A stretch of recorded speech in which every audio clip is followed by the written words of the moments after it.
Amados irmãos, dando continuidade aos nossos estudos bíblicos para adventistas, dessa vez nós veremos alguns versículos da Palavra de Deus que nos revelam o que realmente é estar preparado para a volta de Jesus. Recentemente eu fui visitado pelo pastor do distrito que eu faço parte, pastor Rogério Sátir. No final da nossa conversa eu pedi para ler 2 versículos na Bíblia dele. E notei que um dos versículos que eu vou ler aqui agora estava marcado na Bíblia dele, 1 Tessalonicenses 5:23. Esse verso estava escrito na Bíblia dele, na versão dele, da seguinte forma: o mesmo Deus da paz vos santifique em tudo, e o vosso espírito, alma e corpo sejam conservados íntegros, irrepreensíveis na vinda do nosso Senhor Jesus Cristo.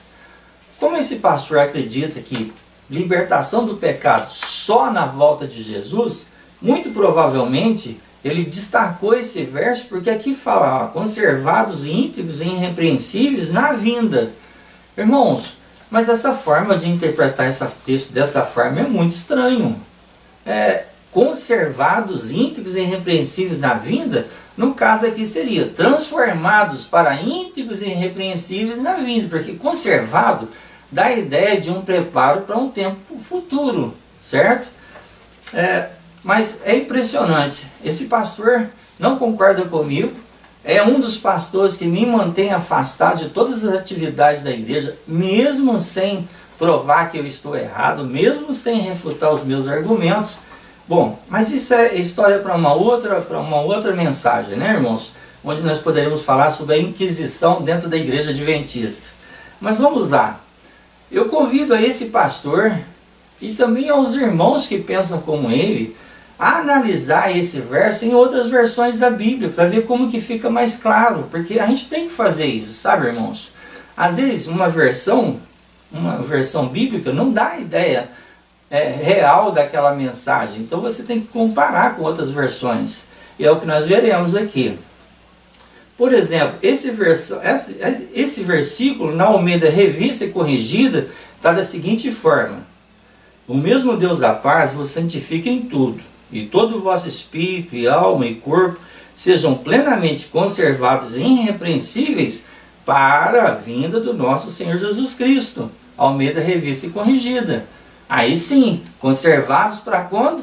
Para a vinda de Jesus Cristo, né? Olha, conservado, o vosso espírito, alma e corpo sejam plenamente conservados, irrepreensíveis para a vinda do nosso Senhor Jesus Cristo. Irmãos, a gente percebe que o alvo, a norma de Deus é muito mais elevada do que os pastores politicamente corretos estão falando, né, irmãos? Um irmão me chamou a atenção para não generalizar, né? Porque existem exceções, e realmente, né, irmãos? Mas as exceções são tão poucas que a gente acaba se esquecendo. Mas a maioria dos pastores ignoram essa norma que Deus está estabelecendo para nós, estabeleceu para nós.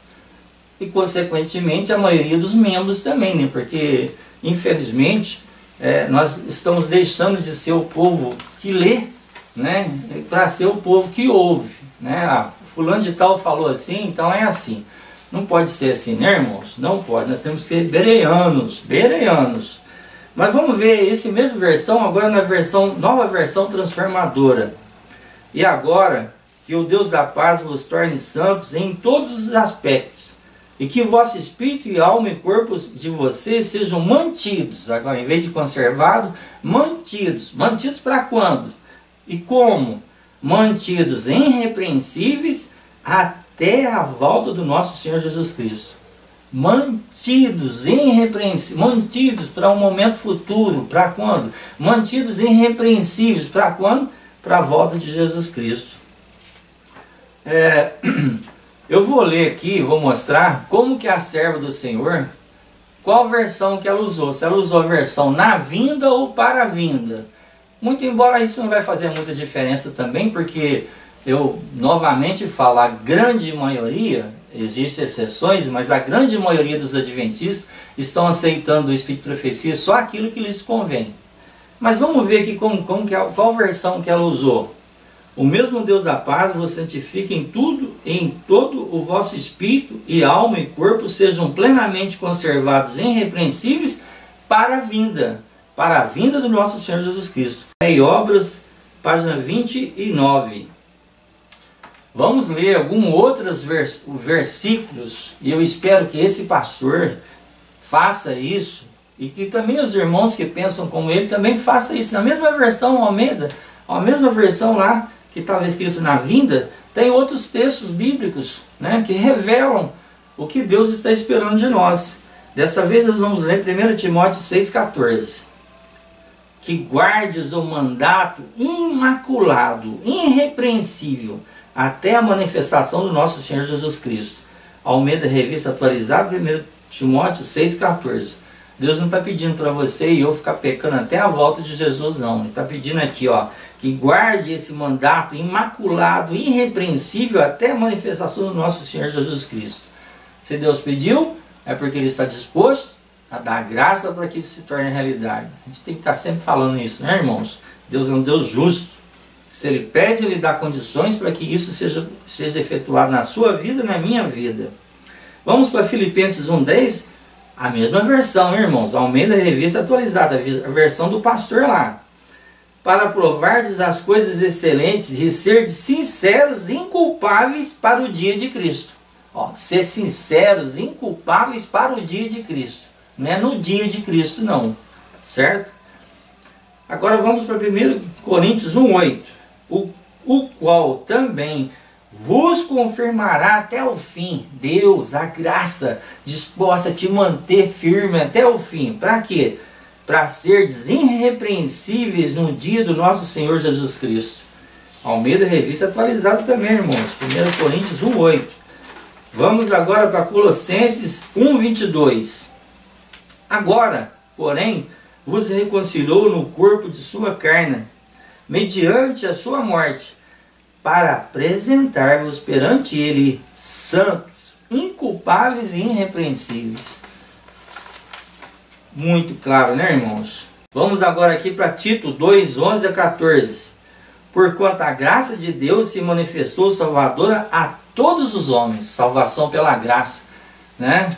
Sempre aparece um abençoado para nos acusar, né? Ah, aqui está falando em salvação sem pecado, é porque é salvação pelas obras. Não, nós não defendemos salvação pelas obras, porque a graça de Deus se manifestou salvadora a todos os homens, educando-nos para que, renegados a impiedade e paixões mundanas, vivamos quando, irmãos?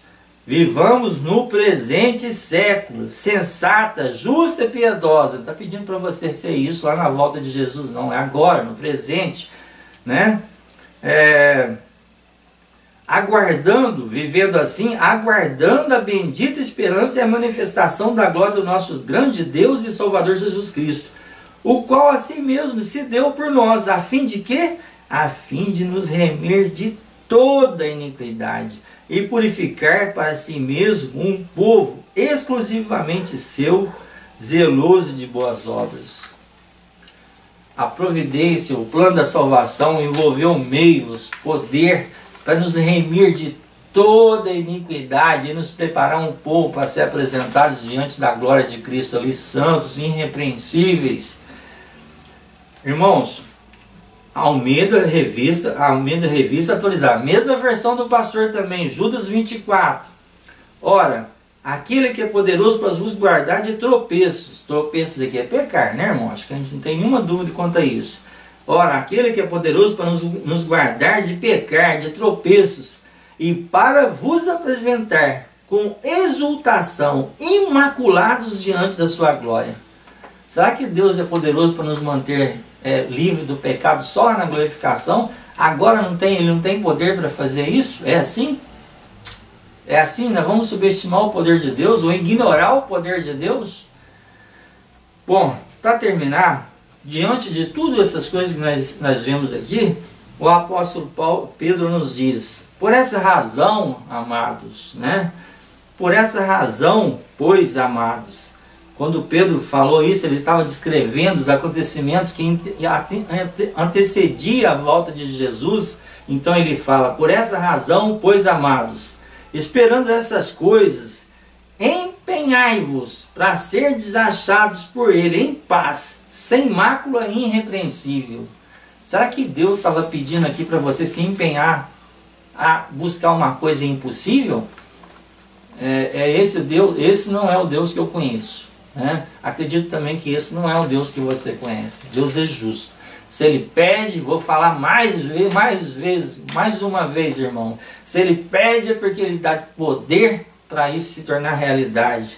Então aqui o pedido dele é: se empenhe, Anísio, se empenhe você, João, você, Maria, e se empenhe você, adventista, para ser achado por ele em paz, sem mácula e irrepreensível.